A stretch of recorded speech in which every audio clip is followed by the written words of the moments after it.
So we're back for part 2 of the Ruger RXM review. Now, my question I'm posing today is, did Ruger make a better valued Glock? Okay, is the Ruger RXM more bang for your buck than the actual Glock? Well, let's get into it and find out.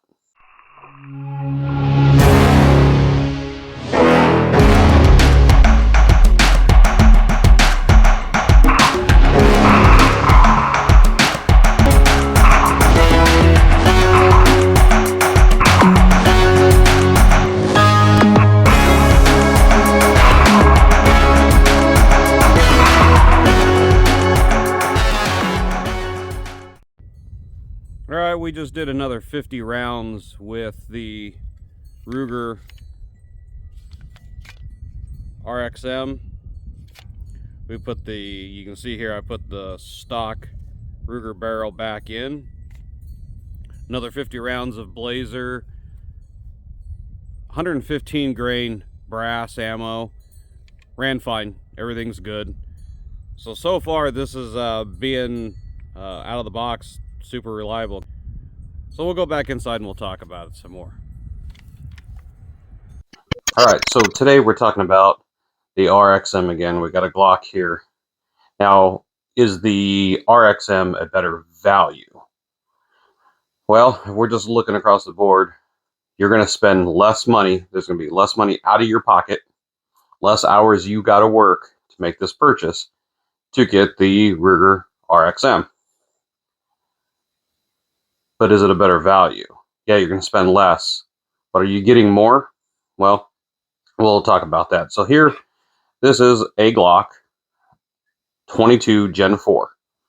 Now it does have a, you can see the frame has been changed. I changed it out. I took the grip off, changed the lower out to a Lone Wolf Industries lower. It's got a better grip angle. Aims better. I just like the feel of it because I hate the grip angle of a Glock. Now, I did buy the Glock, this one specifically, because it was 40 cal. I was specifically looking for a 40 caliber to swap a threaded barrel into to shoot suppressed. There's reasons for that. We'll talk about that in the video. But this one I did purchase for a specific reason. But was the value there? Again, we're talking, I bought a Glock, and look what's left of actual Glock parts. The only thing that's left is the slide. Actually, that's all that's left because I changed the barrel out to an aftermarket threaded barrel. It's got aftermarket sights. The whole lower, the frame, the grip, is from another company with their internals. So really, if you look at it, all this is a Glock slide. So I went and bought a full Glock pistol just to have the slide. Now, I did shoot it before, upgrading.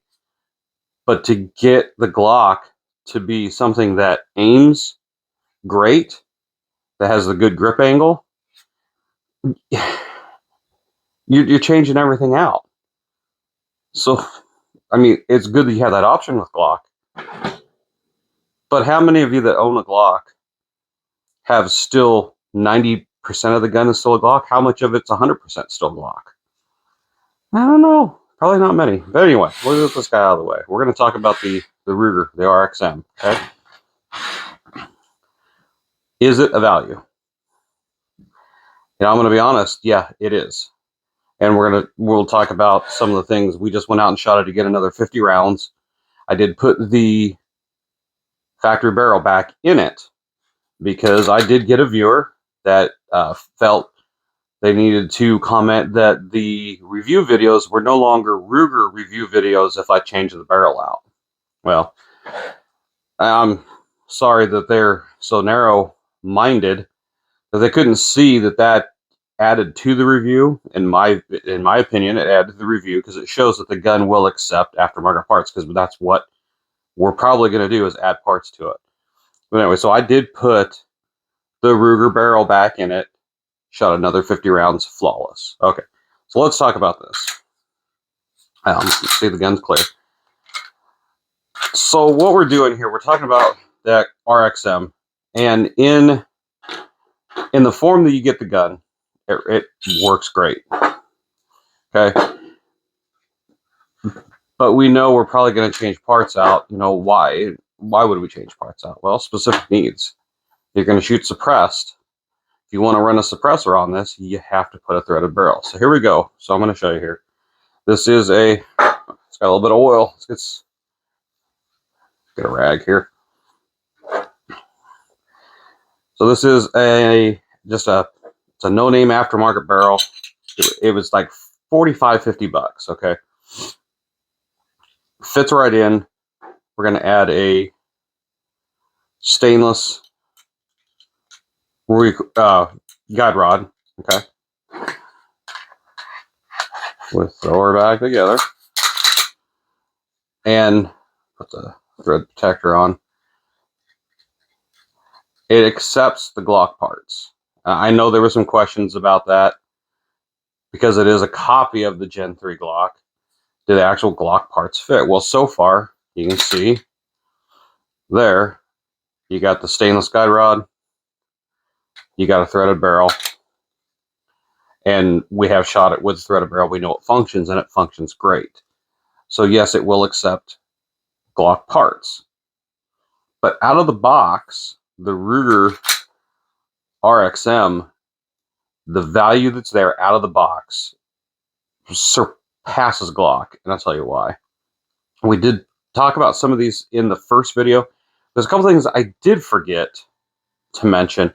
Number one, I did talk about the trigger, but I was kind of hung up on the fact that I didn't know if I liked the way the trigger felt.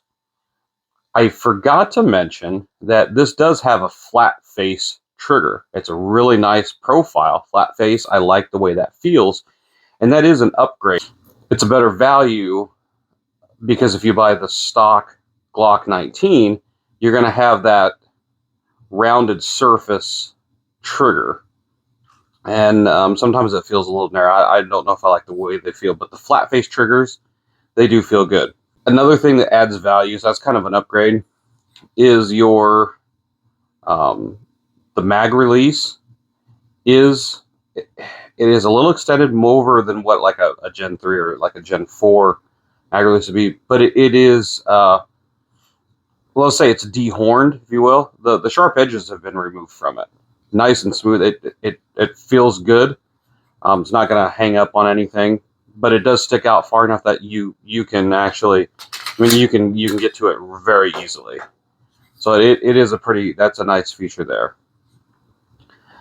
The biggest thing that makes this, I feel that gives it the best value, other than the price point that it comes in at, is the optics cutout here.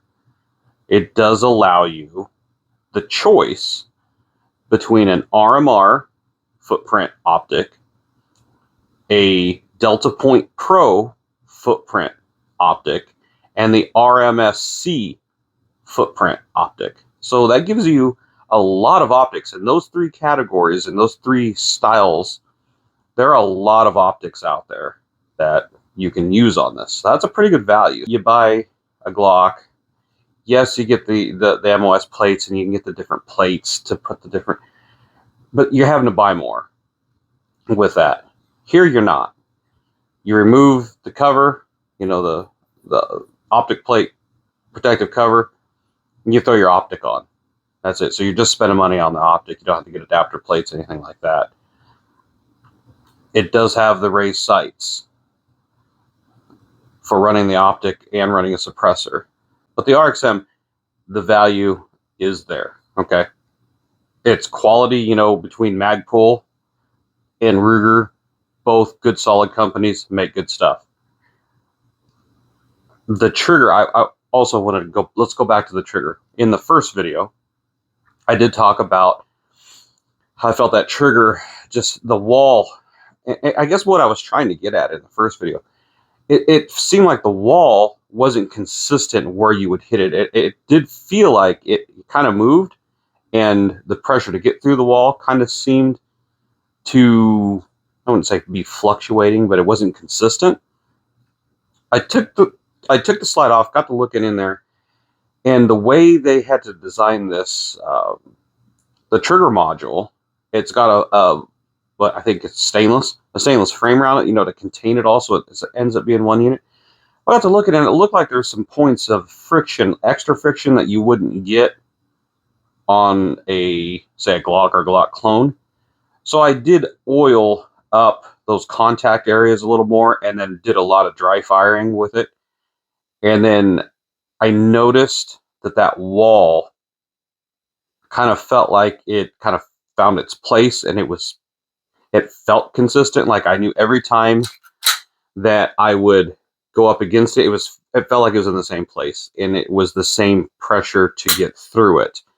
Now the trigger, after giving that extra oil, a lot of dry fire, and another 100 rounds through the gun, the trigger is breaking at just a little over 5 pounds. 5.25 is what I averaged out the last string of 10 trigger pulls on a gauge there. So I feel the trigger is coming around, and I did have to, I don't know if I can show you this on camera, if you'll be able to see it.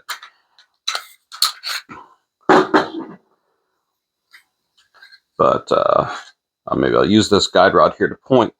You can see around here is that stainless frame that goes around. And then you can see your trigger bar that runs along there. I had to add extra oil in there. And I just felt that was a spot that was giving more contact and friction. So once I oiled that, it did feel better. And then after some more dry firing, that trigger feels a lot better.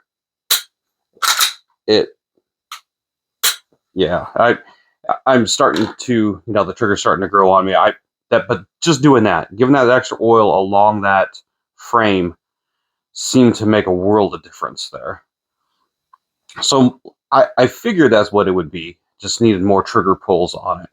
But to answer your question, is the RXM a better value than an actual Glock? Yes, I'm going to go with yes. So I appreciate you guys watching this. We're going to get some more shooting footage. But I appreciate you guys. And I'm glad you stopped back in to check out this RXM again. But over here, check out our, check out our other videos. And you'll see our first video on this RXM. And then over here, hit that subscribe button. But most of all, share this video. If you found it valuable to you, and and you felt like you walked away with a little something, or you liked the content, please share it. But I appreciate you. We'll catch you on the next one.